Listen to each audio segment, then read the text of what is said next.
Nikki, for many, the stimulus checks might be welcome news. Obviously, the governor's trying to help so many who have been struggling during this pandemic. But at least one economics professor I spoke with says that this money could have probably been better used. I'm about to make an announcement no other governor in California history has ever made, and I would argue no governor in American history has ever made.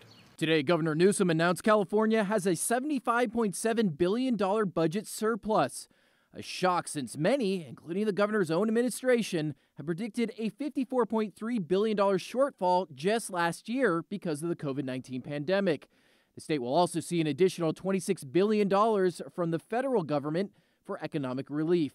We are now in a position to roll out a $100+ billion comeback plan in the state of California. And the first announcement in that plan we're announcing today, and that's immediate relief. The governor says up to 2/3 of Californians will get stimulus checks of $600 or more, while families with children could get an additional $500. That tax rebate will impact just shy of 80% of all tax filers will get a direct stimulus check. Some feel the governor could have invested that extra money more wisely into a rainy day fund, which we might need next year. Who's to say that things might not get out of control again in a year's time, and California will again be looking at help from the federal government. Sanjay Varshney is a professor of finance at Sacramento State University. He believes more stimulus checks could lead to inflation, a problem the state is already having issues with. The price of food has doubled in the grocery stores.